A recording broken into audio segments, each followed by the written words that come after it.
नमस्कार। सम्मान न्यूज रो बाटे घाटे को आपण को सादर निमंत्रण। आज बाटे घाटे रे उपस्थापना करुचे मो संपादक विक्रम दास।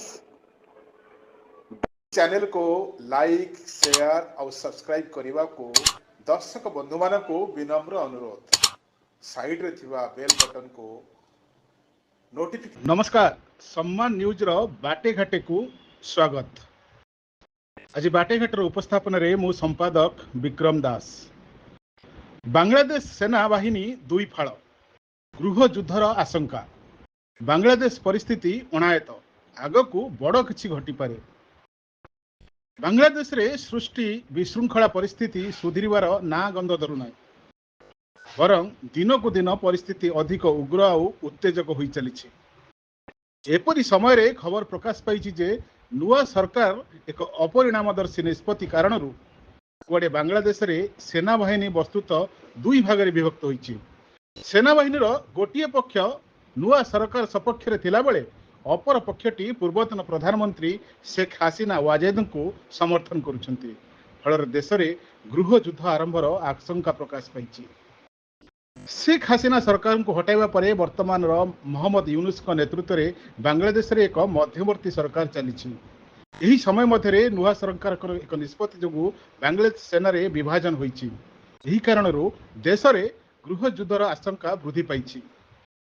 आसंतु जानिबा, बांग्लादेश पूर्वतन प्रधानमंत्री शेख हासिना विरोधी माने चाहुछन्ति जे एकदा हासिना अनुगत थिबा सेना अधिकारी मानक विरोध में कार्यानुष्ठान ग्रहण करा जाऊ। ये नहीं 8 जन वरिष्ठ सेना अधिकारी नाम सामना को आसी। यही अधिकारी मानकू गिरफ करने पाई यूनुस सरकार को ऊपर चाप रही। सेथिपाई वर्तमान सेना रे असंतोष वृद्धि पाई। बांग्लादेश सेना हासिना दल एवं यूनुस दल रे विभक्त हो जाइछि। जदि मोहम्मद यूनुस नेतृत्व में मध्यवर्ती सरकार हासिना समर्थक सामरिक अधिकारी को गिरफ करती तेबे बांग्लादेश रे गृह युद्ध आरंभ हो पारे।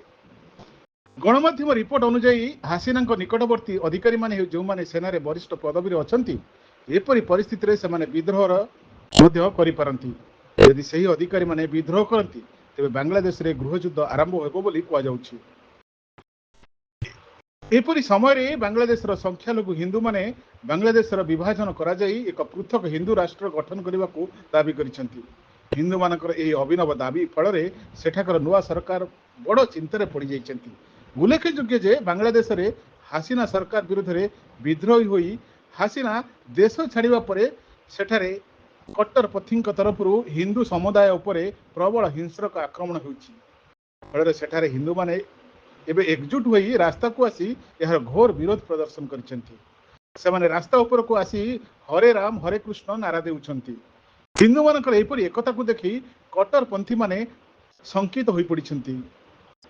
हिंदू मानकर एकता को देखि बांग्लादेश रो नुआ सरकार रो मुख्य मोहम्मद यूनुस यह कहबाक बाध्य हेले जे यदि हिंदू विरोध में चलता हिंसाकांड बंद न हुए तेबे से तांको पदवी इस्तीफा दे देबे। बांग्लादेश रे घटुतिबा हिंसा को नहीं इतो देह मुस्लिम परिषद IMC सभापति मौलाना तौकीर राजा एक बड़ विवृत्ति देइछन्ति। से कहछन्ति जे आमे बांग्लादेश को भारत रे मिसाई देबा को यह ही हेउछि एक उचित समय। यदि सरकार यही कार्य करने को निष्पत्ति नियंती तेबे इनशा अल्लाह आसंता काली पाकिस्तान को मध्य भारत रे मिसाइबार कार्य करा जिवो। आगको उन्नति पई एक रास्ता रहिबो बोली से आहुरी जुक्ति करिसन्ति। आज बाटेघाटे एठी रखुछु। नमस्कार।